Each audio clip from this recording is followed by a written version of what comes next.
panibagong araw, panibagong vlog na naman mga kadago. Bali ngayon ay lang tayo, mag-tuning dahil yung output ng regulator natin ay naging 2,000 na. Bali mag-tuning tayo sa 50 meters. Shoutout pala sa mga taga-subaybay ko, tsaka sa mga subscriber ko, at sa mga silent viewers, shoutout sa inyo. Bali, tigil muna tayo sa paghunt dahil mainit sa sa mga DNR, and then sa isang official ng gobyerno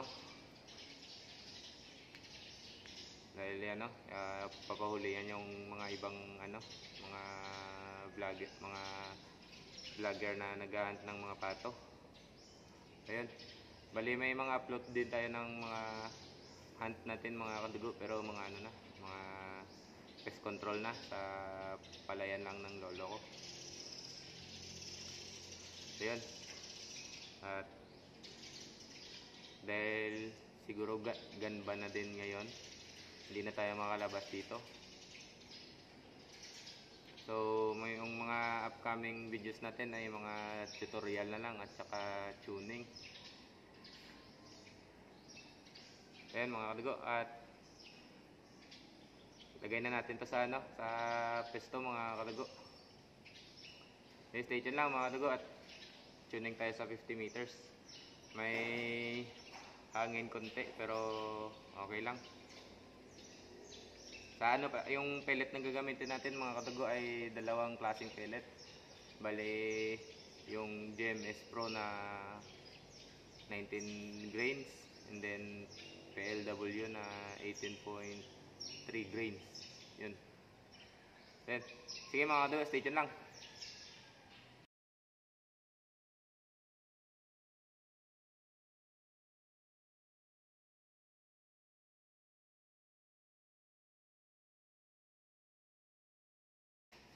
Ito pala yung pellet natin mga kadago.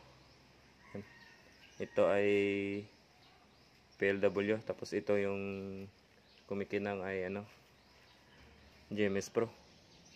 So ayan, try natin. Ayan, ito yung target paper natin. Lagay natin dun sa 50 meters. Ayan mga kadago, nalagay na natin dito yung target. Ayan. Wala yang pupuntahan sa likod yung bala kasi dyan sa pader mismo tatama. And then yung piston natin dun sa may mga bata. Nandito tayo ngayon sa basketball court tsaka elementary. Ayan. Ayun yung unit natin. Ayan. Punta na tayo dun mga kadago. 12 seconds later. Dito na tayo sa unit natin mga kadago. Ayan. Lagay na natin sa side cam.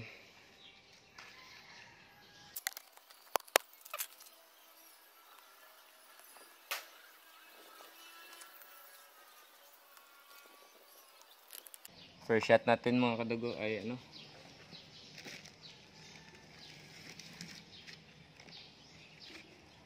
PLW.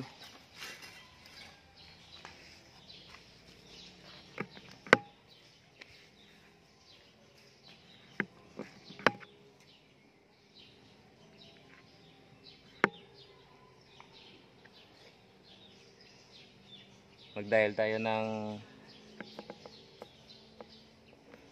0.7 mrad dahil yan yung dial ng GMS Pro. First shot.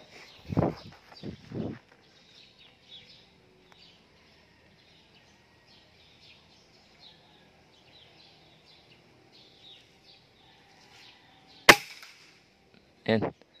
Mataas konti pa kaliwa yung tama niya. Second shot mga kadugo.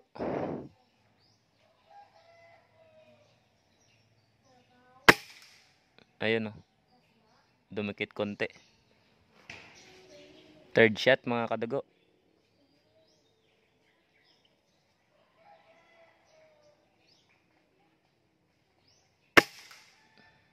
Ayun. Ayun, nag-triangle na sila. Fourth shot mga kadugo. Ayun. Dumikit sa ano, nag-1-0 sa pangatlong tira. Panglima mga kadugo.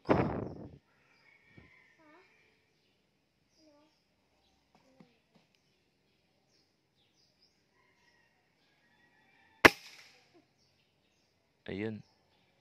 Ewan ko saan tumama. Lapitan natin doon mga kadugo.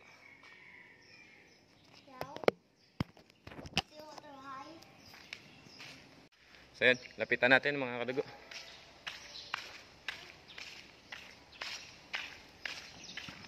Kung gaano kalaki yung spread ng pellet.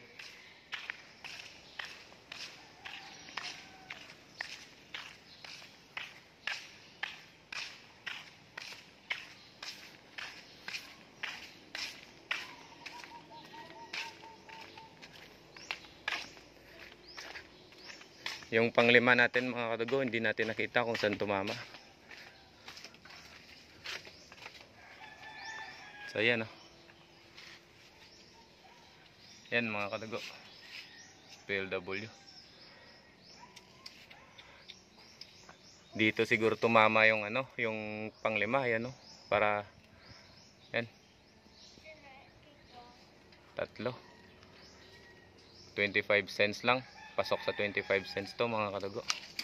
50 meters. Try natin ulit dito sa baba. Yan o.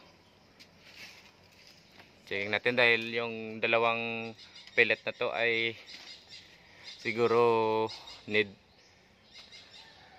before tayo maggamit ng ibang pellets is puputok muna tayo 1 hanggang 3 dahil yung barrel natin ay sa ibang pellet naka tuning. So yan, try natin dito pa-confirm natin, baka mag 1 hole sila, 50 meters mag 1 hole. So yan, stay tuned lang. Another 5 shots tayo mga kadugo. Sa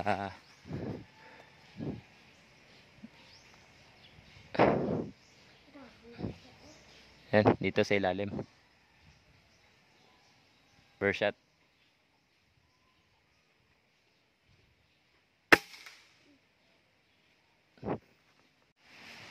Second shot mga kadugo. Umula na.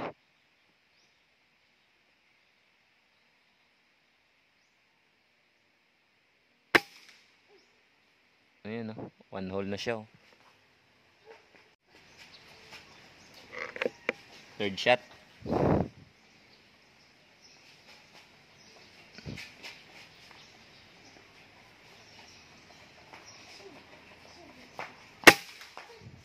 Yun oh. Align lang. Pang-apat mga kadugo.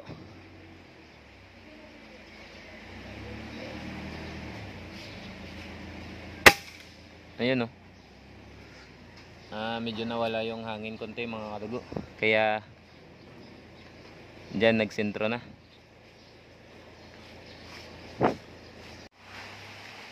Last shot mga kadugo.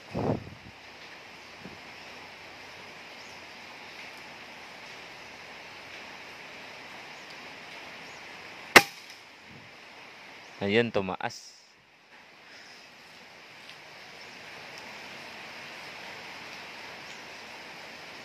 So yung tama mga kadugo, yan oh.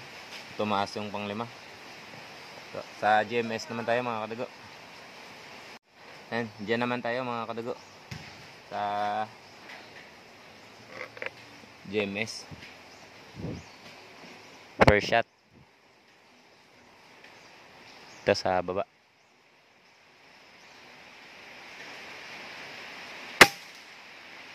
Ayun oh.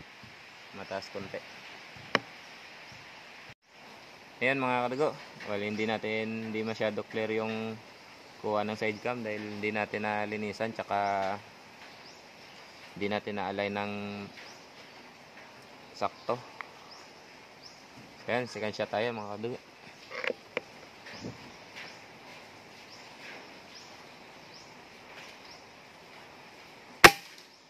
Ayan o, dikit lang o. Ayan, nagdikit lang siya mga kadugo. Third shot.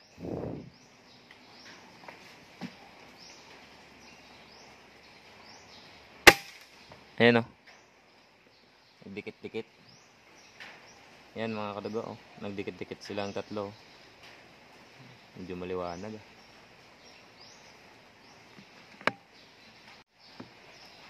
Fourth shot mga kadugo.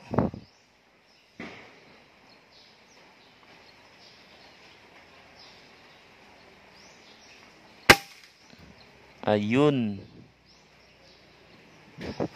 One hole. Ay hindi. Hindi yan one hole. Bali nagdikit-dikit lang. Last shot.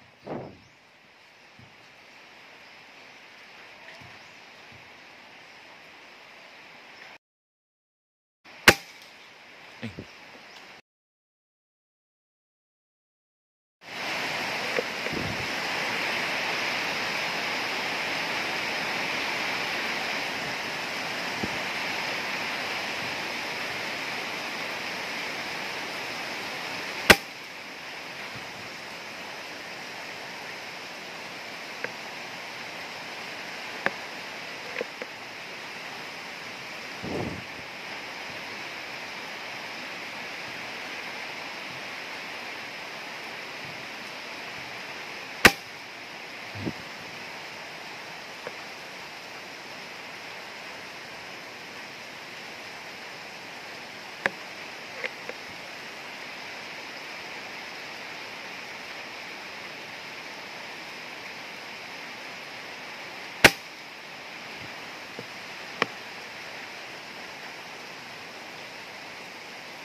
Ayan yung ano, yung patama ng second 5 shots group ng ano, GMS Pro mga kadugo. Ayan, lapitan natin dun.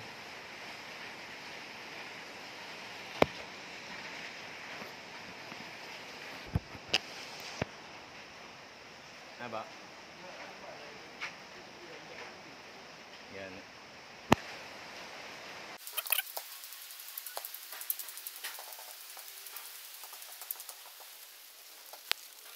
So ito na mga dugo, yung outcome ng bali hindi na tayo nag-tune dahil naka-tuning na to sa ano, sa GMS Pro. Yan. Ito yung PLW. Una, pangalawa, tsaka tatlo dito. Then ito. Tatlo, dalawa dito. Ito dalawa, tapos isa yung panglima. Sa hangin lang siguro ito, may ano siguro to. Tapos ito, yung first 5 shots grouping ng ano, GMS Pro. Yan, apat yan, dikit-dikit. Tapos may isa lang na ano, na flyer. And then ito. Yan. 5 yan. Ayan, so pwede na to sa ano, pang-hunting. Pwede na tayo mag-headshot sa ano, sa 50 meters. So ayan. So ayan mga kadugo. Bali maganda na yung ano, yung tuning ng ano, unit natin. Kala ko iba yung ano, yung patama dahil naging 2000 output yung regulator natin. Ayan. Ewan ko kung ilang FPS yung ano, yung unit natin. Pero okay naman, maganda naman yung ano, yung groupings niya sa 50 meters. Bali, kung gusto niyo mag ano, Tips lang mga kadugo, kung gusto nyo mag mid range or long range, i-tune nyo yung unit nyo sa 50 meters, 60 meters or 70 meters. Then yung after, kung ganyan yung patama sa 70 meters, meaning yan kaya mo na tumama ng tukmo sa 100 meters. At nasa siguro yung average niya is 8 to 10 yung average, or 7 to 10 yan sa 100 meters yung target ay tukmo. Ayan. Ano pa nga yung sasabihin ko, limutan ko mga kadugo. Sa mga sa mga silent viewers tsaka subscriber tsaka taga-subaybay,